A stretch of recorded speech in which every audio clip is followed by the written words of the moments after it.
You tuned to NuSound Radio, 92 FM. This is the Community Hour, and I'm Pete Day. Now, regular listeners to the Community Hour here on NuSound Radio, 92 FM, may remember reports that we've carried week after week of cyclists being killed on the roads in East London. In particular, the Bow flyover and the Mile End Road, part of the so-called Cycle Superhighway 2, and it's the blue painted cycleway that makes its way through East London into the city, has claimed far too many lives. Just before Christmas, the Met Police embarked on Operation Safeway, where officers have been stationed at major junctions throughout the capital at peak periods to strictly enforce the highway code. But this in itself has proved to be controversial as well. Here to look at these issues, we're joined now live in the studio by Steve Routley from the campaign group Stop Killing Cyclists. Steve, thanks for joining us here on NuSound Radio 92 FM. Good afternoon, thanks for having me. Right, Stop Killing Cyclists. I mean, what are you all about then? Well, we're about, hopefully, stopping the deaths of cyclists on the road in a nutshell. It's kind of, it does what it says on the tin. Yep. But we are about using both lobbying tactics and having meetings with people, and using direct action, taking protests out onto the street as well to try and push for the changes that we believe London cyclists need. OK, so where did the group actually come on? You're quite a new group, aren't you? How did it actually emerge and things like that? We started out back in November, actually, as a response to what we thought was a lack of real dynamic action from campaign groups. And after talking to a lot of other cyclists who felt there needed to be more of a voice for cyclists and more of a way of expressing their anger about what was happening on the roads. But it was directly in response, wasn't it, to some people being killed, I think, wasn't it? It was, yeah. That pretty horrific 2 weeks in early November, where it kind of got to the stage where I was waking up every morning just hoping that I wasn't going to hear of another death. Yeah. And, of course, several of those days I did hear of another death, and it became, even though I had no connection with the people involved, it actually became quite heartbreaking. And you went past the Bow flyover. I know every day. I mean, I'm not a cyclist myself, but going through on the bus on the Bow flyover, you'd always see there'd be like more flowers there every day, and there'd be like the bikes left there in sort of the memorial, and there'd be also. I mean, it was like vigil after vigil after. It was a quite crazy time, really, wasn't it? It did get. I mean, it might sound a bit horrible, but it did get a bit tiring. Having to go to these things, but I felt. As somebody who rides a bike in London, I felt that it was important to go to these things, and that's kind of where I had a meeting with the co-founder of the campaign, Donald McCarthy. We met up. I've known him for about a year, but through these vigils is where I kept meeting him, and it was after the vigil at the Bow flyover in November. Following the death of a woman there in her mid-20s, that he invited me for a coffee. Never have a coffee with Donald McCarthy, because he'll get you involved in things. It's just a bit like that in NuSound Radio, really. He comes down next thing, yeah. But that's kind of where it all started. We decided there to organise the kind of protest that we felt people wanted.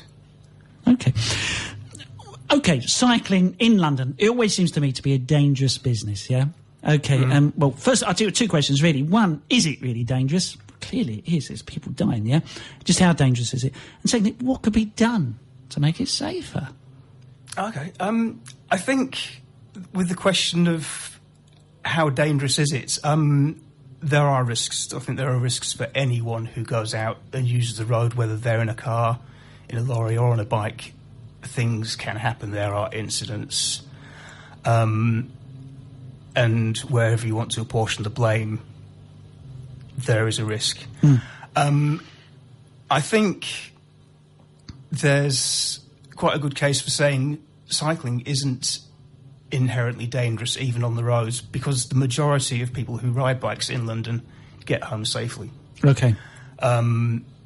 And I think if you're out cycling and you're taking every precaution and you're sensible about it, then yes, you are ultimately at the mercy of other road users and big metal boxes flying past you at 30 miles an hour. And that can be scary and it can be dangerous, but I don't think necessarily that it's automatically a dangerous thing to do to ride a bike in London. Mm-hmm. Some people would say, though, that cyclists don't do themselves any favours. And what they're doing is cyclists are going around and riding quite dangerously themselves. They're weaving in and out traffic, they're pulling out in front of things, they're jumping over red lights and things like that. A lot of people say, what do you say to that? I think, yes, that can give a perception, like that kind of riding can give a perception that riders in general, cyclists in general, aren't very safe, and it doesn't maybe do a great deal for the image of cyclists. But there can be quite good reasons for riding like that. I'm not going to sit here and advocate breaking the law, obviously, but some people would say that they ride in a certain way because it makes them feel safer. For instance, jumping a red light, if you have an HGV behind you that can't see you and you want to get ahead of it into a safe space, and the only way to do that is to go past the stop line on a red light, then some cyclists would argue that that's a legitimate reason for breaking the law. Right, OK, yeah, I can see what you're saying. OK, so what could be done to make cycling safer? I mean, it does seem like there's a lot of money seems to have gone into cycling, and over the last few years we've had all these cycle super highways with the blue paint going down the road, so going to very sort of arterial sort of things right the way across London. We've seen more and more signs up about cyclists. I mean, up down at the Bow flyover, they're even down from Stratford High Street, they've even got separated things for cyclists now as well. I mean, what could be done to make cycling safer? I think the biggest thing is actual realistic investment. At the moment, only something like just over 1% of TfL's annual transport. That's Transport for London, yeah. Yeah, is spent on cycling, whereas cyclists make up about a quarter of London's road users. So why don't we get a quarter of the budget? And what would you want to see this spent on, though? There's money. What would you want to see money sort of? I think one of the main things we need is more what they call segregated cycle lanes, where you have a cycle lane that's separated from other traffic by curbing or a short low wall or something like that, similar to what we have between Bow and Stratford. Yes, that's been done in the last just before Christmas, really, a few months before Christmas, wasn't it? That was put in, where the cycle highway itself, cycle super highway, that blue painted thing, but actually cars couldn't move onto that, could they? Because there's a little bit of like paving stone or something like that, which stops people down. Whereas, of course, along most of it, if you go along a bit further, past the Bow flyover, going towards Aldgate, sort of Whitechapel, Aldgate, along that way, of course, you've still got the blue line down the road, but there's nothing stopping cars going. Is it illegal for cars? It's not illegal for cars to drive across them or anything, is it? It's not, no, and that's a real problem. I personally have quite a problem with cycle lanes that are just painted strips on the road, because you don't have that barrier between you and the rest of the traffic. The highway... Is it just a waste of paint, do you think? I think generally it is, yeah. It can give cyclists a false sense of security, and some cycle lanes you can drive a car on or park on, and some you can't. But either way, people will drive and park on them whether it's legal or not. And we don't seem to see a lot of enforcement of the laws surrounding that as well. So it kind of, I don't think cycle lanes are the safest option at all. I'll use them as a safe haven if it's the only. What you want is segregated cycle lanes, right, really, rather than just, and a proper network of them as well, so that if I was to leave here today and wanted to get over to West London, I could get there spending maybe 85-90% of my journey on segregated cycle lanes. I mean, it's a real sort of hotspot. There's even one actually on the end of, anyone who knows the area, on the corner of Woodgrange Road and Earlham Grove. For some reason, there's 10 yards of segregated cycle pathway, which you sort of think, and there isn't another one like for miles around now. Well, you have to go to Stratford High Street, it's not that far, but I mean, it just seems peculiar that, in one particular place they suddenly have a little bit, so it's all disjointed and you have no idea what's going on. Yeah. I mean, one of the things I say, joined-up cycle lanes need joined-up thinking. Okay. Yeah. Now, of course, what people say, well, one, there's money involved in this, but also a lot of people say, well, there's all very well saying you want all these sort of segregated cycle highways all over the place, sort of paths and things like that. But are the roads big enough? Can they actually take it? Is it practical? I mean, there's always been an argument against it. Say, well, there's all a good idea and things like that, but there's the money involved in it. But is it practical? And a lot of roads around London are quite narrow, and if you start taking out a few yards out of it either side for the cyclists, will there be enough room for anybody else? I think on a lot of the roads where segregated lanes would be useful, it is practical. You take a busy A road with 2 or even 3 lanes set aside for traffic, then that may well even have a wide pavement beside it, or a quite wide central reservation, for example. There's no reason why you can't kind of shift everything around a little bit. It's a question really of competing resources, isn't it? Because all the motorists are all saying, well, we want wider roads, and all the pedestrians saying, well, we want a wider pavement, and we want a sort of like bigger buffer, and like the cyclists saying, well, we want. So it's a question of getting the balance, really, maybe in all this, is it? That's right, I think. Yeah, and certainly, I wouldn't expect Stop Killing Cyclists aren't expecting every road in London to be segregated. You know, that's quite a ridiculous expectation, I think. You're looking more for a network, is it, of these things where they could meet together? And segregated lanes and properly signposted and maintained quiet routes where the roads aren't segregated, but you can go off the main roads away from all the main traffic and know that it's going to be quite a relatively peaceful ride. Okay. The other issue has always been, and now a lot of these accidents where people have been killed have involved heavy goods vehicles as well, haven't they? Yeah. Now, some people have said that, well, maybe there would be an argument in terms of like banning heavy goods vehicles at certain times of the day. People have talked about maybe banning heavy goods vehicles at peak times, typically like, from sort of say 7:30 through to 9:30, 10 o'clock or something like that, and again in the evening. What do you think of things like that? I think it's a pretty good idea, actually. I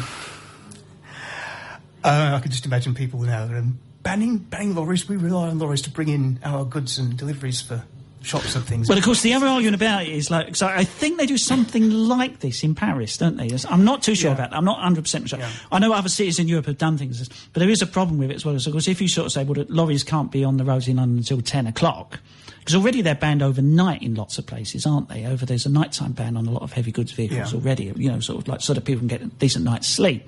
Then if you start banning them up till 10 o'clock, what you find is all these heavy goods vehicles will all suddenly emerge for just these few hours in the middle of the day when they're good. So, in fact, it might make matters worse, is one of the arguments. I mean... Yeah, what I would say to that is they would... In that scenario, you would get more lorries on the road when there are fewer cyclists on the road. Mm-hmm. The busiest time on the roads for cyclists are the rush hour times and times surrounding those hours. So if you ban HGVs at rush hour, then it gives cyclists that little bit of extra breathing space and moves the HGVs to a time of day rather when it's not such a problem to have them all on the roads. And one of the considerations that Boris Johnson was thinking about... He's Mayor of London, yep. He actually considered banning HGVs during rush hour. He said that he wouldn't do that because he thought it would impact negatively on the city's economy. I believe he's mistaken in that. I don't personally think that the city's economy is more important than the life of cyclists. Well, also there may be ways around it. I suppose you could say you could have use smaller vans, couldn't they? You could have a white van rather than HGVs, or they could do it at certain times of the day. Or it's a question of like people organising it, which would probably cost more money, in fairness. But it wouldn't. I don't think it would actually bring London to a halt. No, not at all. There are other ways. There probably would be extra costs. Okay, now just looking in terms of we're talking about laws and things like that. Of course, since just before Christmas, there was Operation Safeway. That was where the Metropolitan Police they've been out there, and they're still doing it, aren't they? I think they're still doing this, aren't they? Out there. It's still maybe scaled down a bit, but on major junctions throughout London, what they've had several police officers there, or police community support officers sometimes as well. And what they've been doing is very rigorously enforcing the law around cycling and making sure that cyclists and also motorists as well are actually obeying the law. Has that worked out well? there are a lot of mixed feelings about Operation Safeway, but amongst the cycling community, I get the impression that most people don't think it's a particularly good idea. That's surprising, because you would have sort of thought cyclists, they'd be saying, all right, they're going to pick up all these HGV people and all these car drivers are all sort of whizzing all over the road and driving dangerously. You'd have thought they'd have been in favour of it. Well, the thing with Operation Safeway is that its main target has been cyclists. That was when the directive was issued by the heads at the Met Police. That's the group that was being targeted in the memo. And it's actually target-led as well. They have a quota of fines to hand out. And so that's really where cyclists have a problem with it. And the figures show that... but cyclists should be breaking the law. I mean, surely. I mean, no. Or is there an issue around that? Or is it there is some of an issue. For example... driving on pavements, I think that's been an issue, isn't it? Been touched on. Back about 15 years ago, MP Paul Boateng issued a ministerial guideline saying that the law that says cyclists shouldn't cycle on pavements is targeted at cyclists who are riding dangerously on pavements. And cyclists who are riding slowly and safely and giving due consideration to pedestrians should not be penalised for doing so. Right, and these people are being picked up by the Operation Safe and then they're being prosecuted for riding their bike, which is an offence against the law, and there's no doubt about it. Riding your bicycle along the pavement is against the law. But of course, I think happened, I know typically you would see it, I mean, I've done it myself when I've sort of occasionally got out on the bike. You get up to a big junction, you're thinking, oh, wait a minute, I don't like the look of this at all. There's all these big lorries and things all going on. And so what you do is you just ride up carefully onto the pavement and then maybe just nip round the corner and things like that and avoid actually getting knocked over by the cars. Yeah. But of course, strictly speaking, I suppose I've just admitted to it, I'm breaking the law in terms of doing that, haven't I? Well, I've done it myself. I don't do it very often, but if I think it's the safest thing to do, I do it. Yeah. You know, and that's one of the campaigns we've been having with Stop Killing Cyclists. We had a protest a few weeks ago at Vauxhall Cross, which is a prime example of where cyclists are actually forced from a segregated lane back into heavy traffic flow with HGVs. Yeah, that's the irony of it, isn't it? Yeah, it's like the most dangerous bit is where you've actually got to go onto the main road, and where it's safer, you've got segregated highway there. Yeah.